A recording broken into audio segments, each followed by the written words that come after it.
I acquired a disability 11 years ago. I used a wheelchair, so I'm very invested in making the subway more accessible. But a lot of the candidates and a lot of city people are making promises that they just have no means to keep when they're running for office. So I'd like them to explain how they're going to affect the MTA to do things when they don't run the MTA. More importantly, you have to use the MTA, the subways and buses. I'm the only candidate who uses them each and every day. This gentleman is absolutely correct. The infrastructure is falling apart.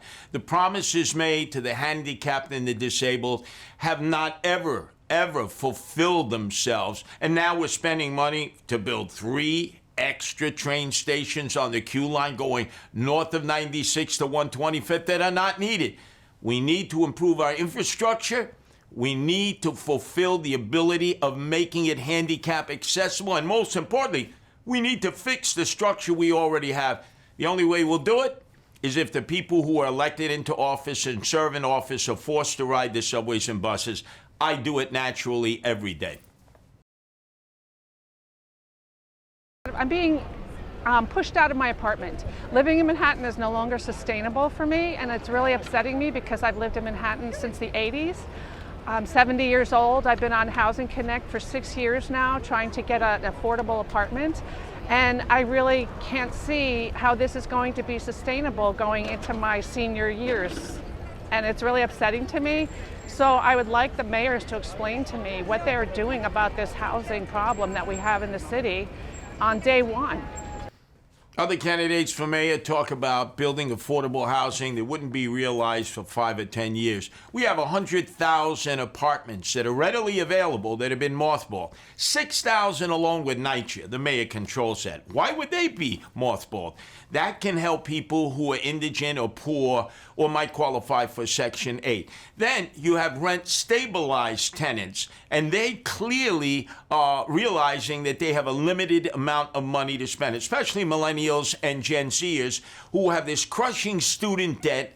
Then all of a sudden they're having to couple up with some of their fellow colleagues and they're living in a dormitory again, so they're angry. So what we got to do is we got to go to these landlords and say, what do we have to do to get these back on the open market? And in the outer boroughs where a lot of 2, 3, 4 family homeowners are not renting apartments because they don't think they can get any relief in tenant landlord court, we got to make sure we take care of the smaller landlords who have taken their apartments off of the public system so that they're not out there available to be rented. We got to balance it between tenants' rights and landlord rights. It's the only way to get these apartments freed up now.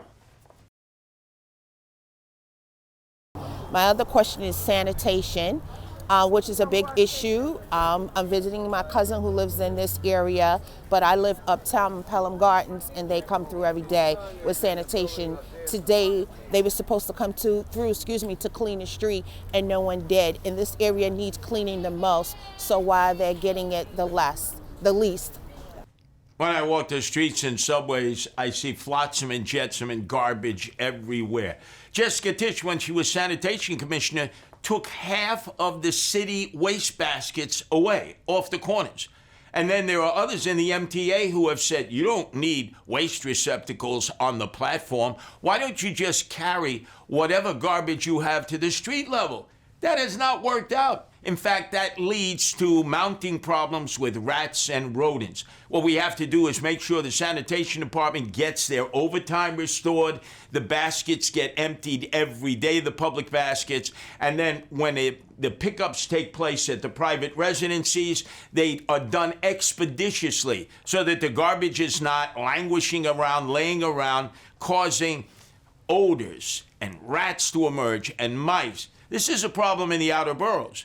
Even in Manhattan, where the tourists are, I see it all along 6th Avenue and 7th Avenue and 8th Avenue. And when I'm mayor, I'm going to make sure that sanitation becomes a priority in this city, which it is not now.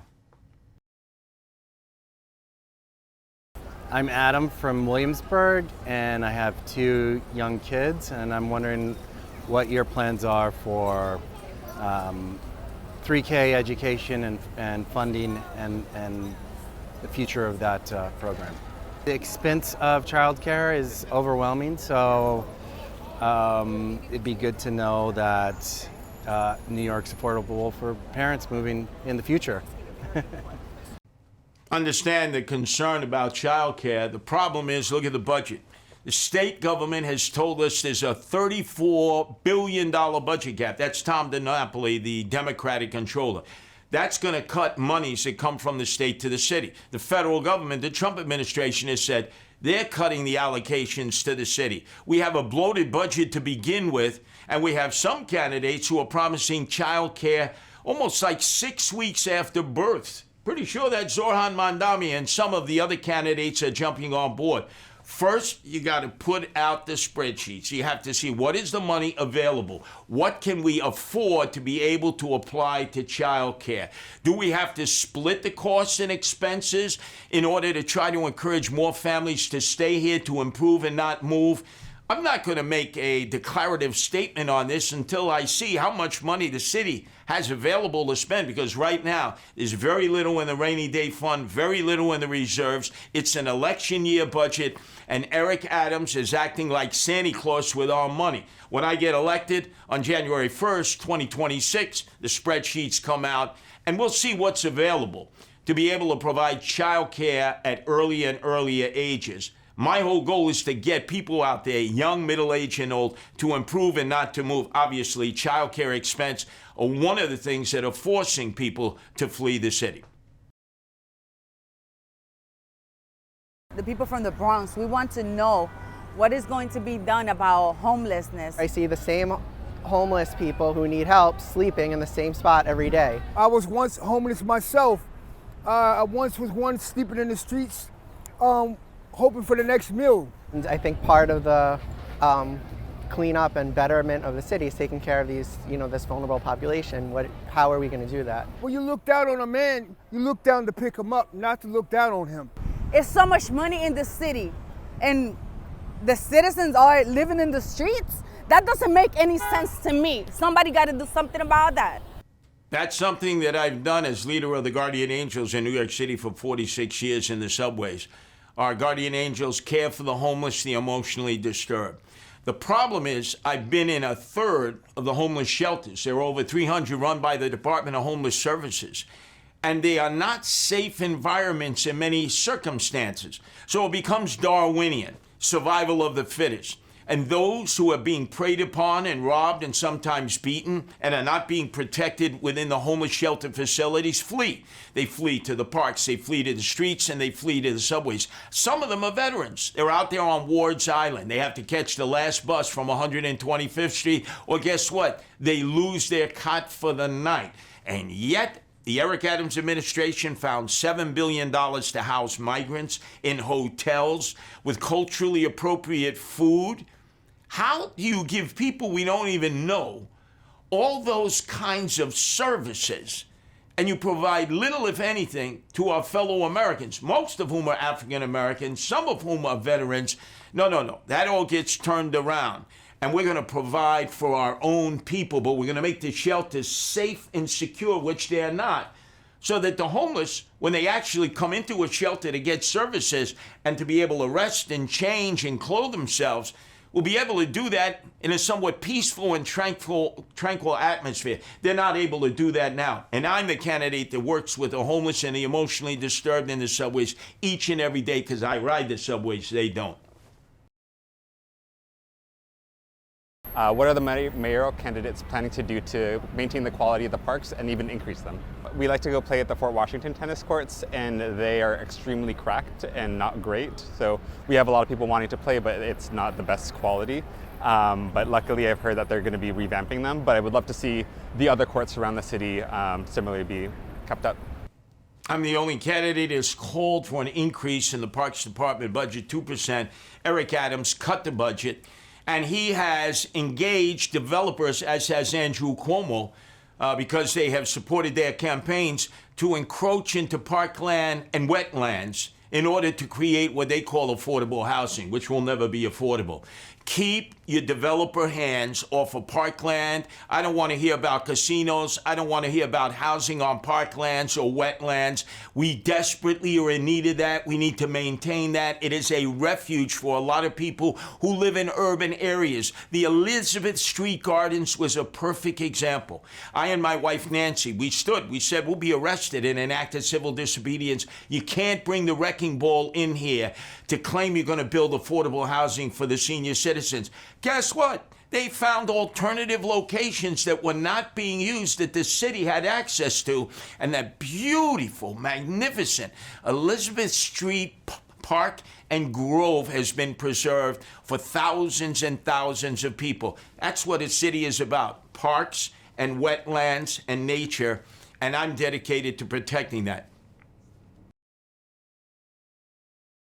I want to hear direct conversations about how they're going to lower the cost of living for lower income and middle income New Yorkers, because that's got a effect of lifting all the rest of the boats. So I want to know how they're going to do that. The cost of living is skyrocketing for a variety of reasons. But let's look at all the hidden fees and fines and tickets that are issued. $1 billion of tickets are written into the budget a year before. So that means at the end of the month, everyone who writes tickets, whether you're police or brownies, traffic agents, Department of Environmental Protection, Sanitation, you got a quota to fulfill. Then you have congestion pricing, which I'm the only candidate to be opposed to that. South of 60th Street, you get clipped for $9. That's going to hit predominantly blue-collar working-class people who are coming in here to ply their trade, or maybe they're coming in here for services they desperately need. And notice, the number of small business shops that have closed, and when you talk to the merchants who've been there for years, they'll tell you it's because I no longer have the foot traffic. I couldn't pay the monthly lease. We're not at all dealing with the needs of the average blue-collar working-class people, especially in the outer boroughs, Staten Island, Brooklyn, Queens, and the Bronx, who are the backbone in the city, who even have to buy a garbage can now from the city at an inflated price from some vendor in North Carolina instead of maybe at a nearby hardware store or Home Depot store.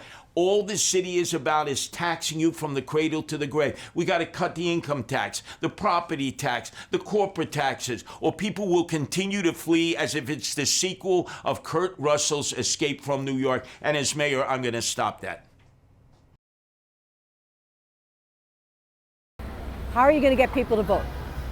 Because the turnout's terrible.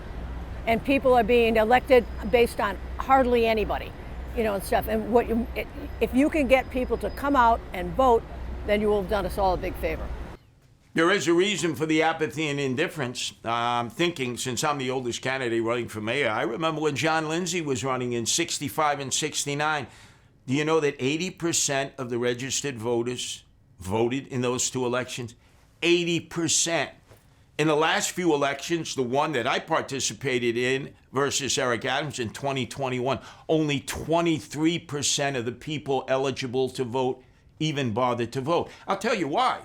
When I was going to school, I not only learned current events and history and geography, but civics, the importance of government, the importance of voting, what each and every one of the positions actually function as, a council person, a DA. So you learn all about government, the importance of government, and how you have a direct impact on what government does for you and the rest of your community.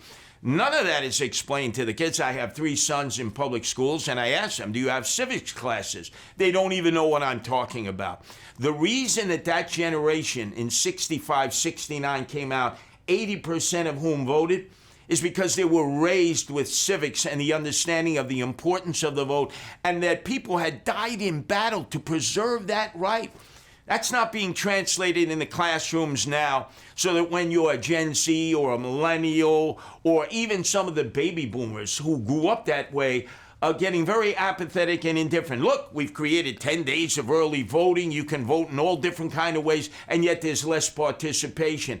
We have to go back to teaching people the importance of government, including the first generation immigrants. There should be night school in the nearby public schools so that in addition to teaching them English, which is important to assimilate, we teach them civics, we teach them the importance of government and how to get involved. And that's how you increase participation, through understanding. No understanding means less participation. I have an independent line called Protect Animals, first ever in electoral history. It's never been done before, with two main tenets: no-kill shelters and animal abusers must face the consequences. And this resonates. So whether you voted for Trump or Harris or you're independent, people say, yeah, our pets are our family members. A Pew Research poll indicated 97% of Americans now view their pets as family members. And to all the feral animals that live amongst us, right sometimes in proximity to our homes or apartments, they're just as important. Because as Mahatma Gandhi said, a society that does not care for its animals does not care for its people. Look at how we treat the homeless and emotionally disturbed. I'm the only candidate who talks about animal welfare and actually focusing on the needs of animals who are sent to our shelters. And if they can't be adopted or fostered, they're euthanized. That will end when I'm mayor of New York City.